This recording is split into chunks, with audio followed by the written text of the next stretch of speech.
All right. Maybe ask your question in a simpler fashion.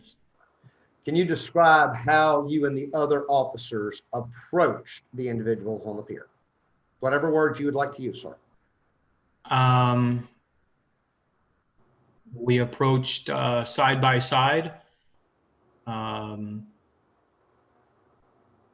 I was on the far right side, nearest to the south side, and the other officers were across to my left side, and so they had more of a line of sight, and we drew our weapons. Did you hear another officer count down for you to draw your weapons? No. Did you hear another officer give a specific command that indicated to you when you should draw your weapon? I heard. I don't know specifically which officer. Do you remember what words he used? Not 100% exact, but I believe it was, I'm going to draw.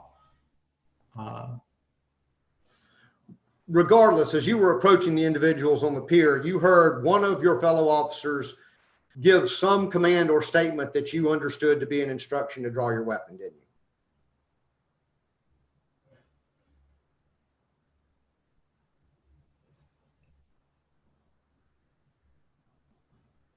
I wouldn't say that it was an instruction to draw my weapon. It was informing me that other officers were going to draw their weapons. So I should proceed as I saw fit. Okay. Who made the decision that all these individuals will be handcuffed?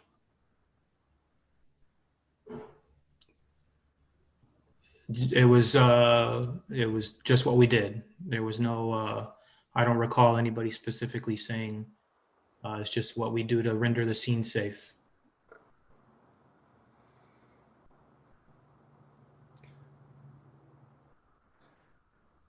So you and your fellow officers proceeded to detain 5 individuals on the pier that day, right? Yes. At the time that you decided to detain these 5 individuals, were you doing so for the purpose of investigating for criminal activity? What we believed at the time, yes. What criminal activity did you believe was or was about to be afoot? They were open carrying firearms. Okay. Any other criminal activity, sir? No. Okay, so just that they were open carrying firearms, right? Yeah. You were open carrying a firearm, sir, right? Yes. Well, what would your reaction have been if one of these gentlemen had pointed a firearm at you because they believed that you were breaking the law regarding the open carrying of firearms?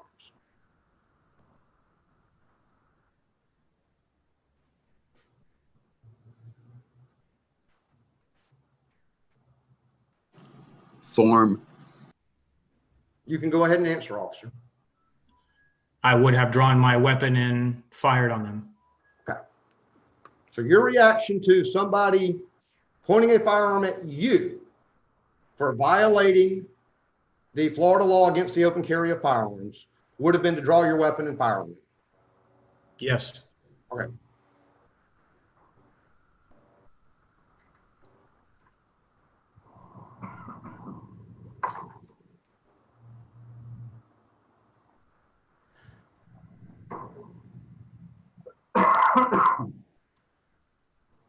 Are you aware of any legal distinction in the Florida statutes between the actions you were doing that day in open carrying your firearm and the actions those individuals you pointed guns at were doing in open carrying their firearm?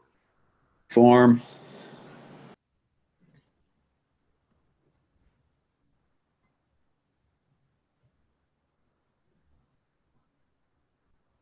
Are you asking me as I know now, or as we knew then as we were walking up the pier?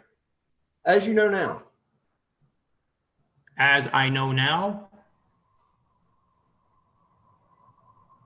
the distinction is I'm a law enforcement officer, and they were gentlemen open carrying firearms, which is against the law in the state of Florida. But you understand that the same provision that allowed them to open carry that day. As you sit here today, you understand that the provision that allowed them to open carry that day is the same provision that allows you as an officer to open carry that day, right? Back to the form of the question. Do you understand that as you sit here today, officer? Yes. Form. You did not have that information at that time, did you, officer? Form. No.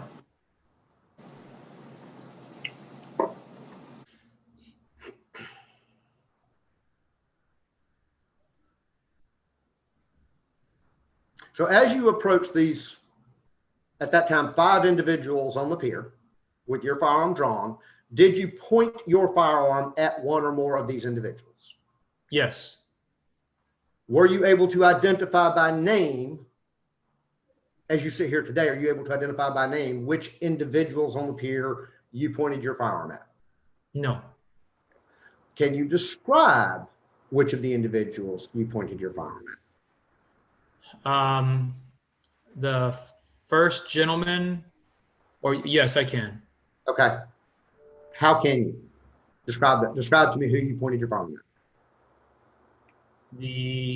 Since I was on the far south side, Mhm. I only had line of sight on one individual who was furthest to the west of the group. He was holding a cell phone. I don't recall specifically what he was wearing or. If I described him as the one that was the most mouthy of the group post detention, would that be the person you're describing? Yes. If I identify that person going forward as Mr. Taylor, we can use that name for the time being. Okay. Yes. Do you know which of any individuals, or excuse me, did you point your firearm at any other individuals that day? Yes. Okay. Can you describe those individuals? The larger gentleman in the group. Okay. Can we describe him as the largest gentleman in the group? The largest, sure. He required 2 sets of handcuffs to be able to handcuff him, correct? Yes. Did you point your firearm at anybody else that day? Not that I recall. Were you one of the officers sent to detain 2 other gentlemen out at the entrance to the pier after you had detained the first 5 gentlemen? Yes. Did you point your firearm at at either of the individuals at the end of the pier when you went back out to the end of the pier? I may have. Do you remember which other officer went out to the end of the pier with you to detain those 2 individuals? Yes. Who? Officer Garcia. Do you know if Officer Garcia had his gun drawn when the 2 of you went to detain the other 2 individuals? I don't recall.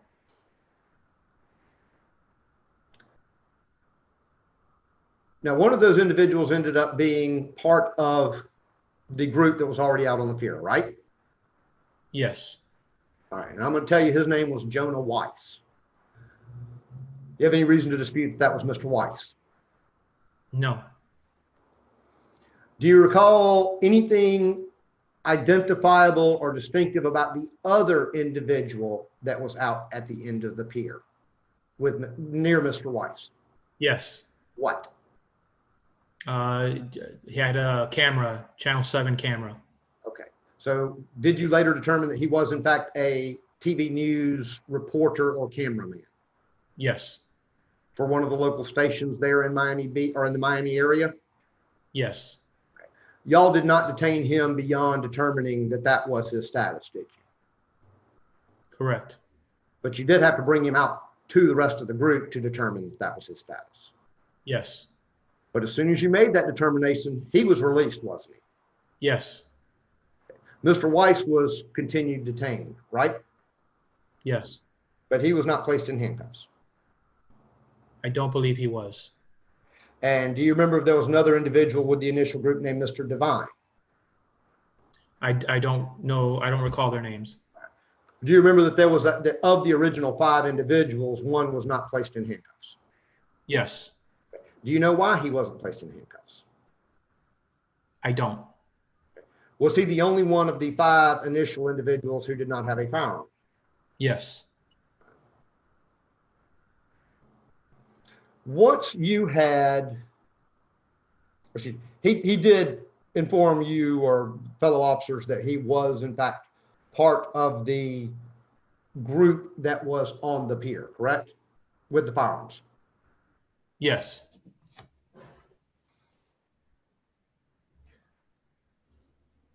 So upon approaching all these people on the pier, did you, in reviewing your body cam footage, did you hear yourself and or fellow officers give conflicting commands during the initial detention of these 5 individuals? Yes. Some officers told them to put their hands down, correct?